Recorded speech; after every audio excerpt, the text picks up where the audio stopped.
পুলিশের সাবেক আইজিপি জনাব বেনজির আহমেদের দুর্নীতির মাধ্যমে অর্জিত সম্পদ বিষয়টি অনুসন্ধানের জন্য দুর্নীতি দমন কমিশনের একটি অনুসন্ধানকারী টিম অনুসন্ধান করছিলেন। তাদের দাখিলকৃত প্রাথমিক তথ্যের ভিত্তিতে জনাব বেনজির আহমেদের নামে বেশ কিছু সম্পদ অর্জনের তথ্য আমাদের কাছে এসেছে। সেই জন্য জনাব বেনজির আহমেদ, তার স্ত্রী মিসেস জিশান মির্জা, তার জ্যেষ্ঠ কন্যা ফারহিন রিশতা বিনতে বেনজির এবং মেজ কন্যা তাহসিন রাইসা বিনতে বেনজিরের নামে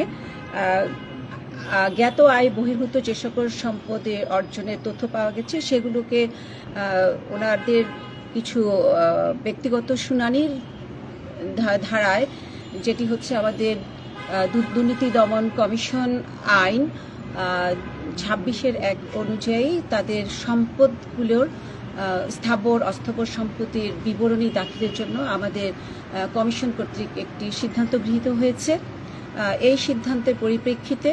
তাদের এই সম্পদ বিবরণী দাখিলের জন্য একটি নোটিশ ইতোমধ্যে, আর আরেকটি হচ্ছে আমাদের জাতীয় রাজস্ব বোর্ডের সদস্য জনাব ডক্টর মোহাম্মদ মতিউর রহমান, তিনিও দুর্নীতির মাধ্যমে দেশে ও বিদেশে অবৈধ সম্পদ অর্জন সহ হুন্ডি ও আন্ডার ভয়েসিং ও ওভার ভয়েসিং এর মাধ্যমে বিদেশে অর্থ পাচারের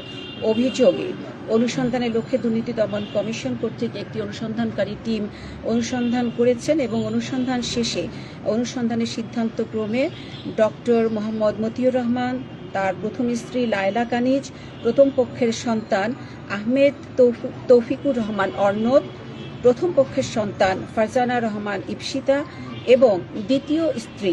শাম্মী আক্তার শিবলির নামে দুর্নীতি দমন কমিশন আইন 2004-এর 26(1) ধারা ও দুর্নীতি দমন কমিশন বিধিমালা 2007-এর বিধি 17(1) মোতাবেক তাদেরকে সম্পদ বিবরণী দাখিলের জন্য কমিশন কর্তৃক সিদ্ধান্ত গৃহীত হয়েছে এবং সেই অনুযায়ী একটি নোটিশ ইতিমধ্যে জারি করা হয়েছে। এছাড়া ডক্টর মোহাম্মদ শামসুদ্দোহা খন্দকার, যিনি প্রাক্তন চেয়ারম্যান BIWTA এবং পুলিশের প্রাক্তন অ্যাডিশনাল আইজি, এর বিরুদ্ধে অবৈধ উপায়ে সম্পদ অর্জন সহ বিদেশে অর্থ পাচার করার অভিযোগটি প্রাথমিকভাবে প্রমাণিত হওয়ায় ডক্টর মোহাম্মদ শামসুদ্দোহা খন্দকার এবং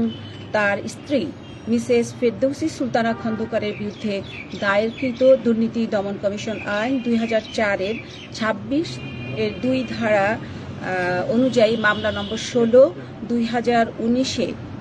একটি মামলা দাখিল করা হয় এবং সেই মামলার তদন্ত শেষে ডক্টর মোহাম্মদ শামসুদ্দোহা খন্দকারের বিরুদ্ধে 8,44,00,000 টাকা, 2,87,00,000 টাকার জ্ঞাত আয় বহির্ভূত সম্পদ অর্জন এবং বিভিন্ন ব্যাংকে সন্দেহজনক অস্বাভাবিক ব্যাংকিং লেনদেনের প্রমাণ পাওয়া যাওয়ায় দুর্নীতি দমন কমিশন আইন 2004-এর 26(2), 27(1) ধারা, মানি লন্ডারিং প্রতিরোধ আইন 2012-এর 4(2), 4(3) ধারা এবং 1947 সালের দুর্নীতি প্রতিরোধ আইন 5(2) ধারায় কমিশন কর্তৃক চার্জশিট দাখিলের অনুমোদন দেওয়া হয়েছে। এর চার্জশিট ইতিমধ্যে দাখিল করা হয়েছে। এর পাশাপাশি তার স্ত্রী মিসেস ফেরদৌসী সুলতানা খন্দকার ও তদন্তে আগত তার স্বামী ডক্টর মোহাম্মদ শামসুদ্দোহা খন্দকারের বিরুদ্ধে 28,47,00,000 টাকার সম্পদ গোপন সহ 27,48,00,000 টাকার জ্ঞাত আয় বহির্ভূত সম্পদ অর্জন এবং মিসেস ফেরদৌসী সুলতানা খন্দকার পেশায় একজন গৃহিণী হওয়া সত্ত্বেও তার ব্যাংকে কিছু অস্বাভাবিক লেনদেনের তথ্য পাওয়া গেছে। সেই জন্য দুর্নীতি দমন কমিশন আইন 2004, মানি লন্ডারিং প্রতিরোধ আইন 2012-র সংশ্লিষ্ট ধারা অনুযায়ী তাদের বিরুদ্ধে চার্জশিট দাখিলের অনুমোদন দেওয়া হয়েছে এবং এই দুটো মামলায় প্রথম যেটি বললাম সেটি হচ্ছে মামলা নম্বর 16 এবং দ্বিতীয়টি হচ্ছে মামলা নম্বর 17। চার্জশিট ইতিমধ্যে দাখিল করা হয়ে গেছে এবং এই দুটো মামলায় আমাদের সমন্বিত জেলা কার্যালয় ঢাকার মাধ্যমে পরিচালিত হচ্ছে।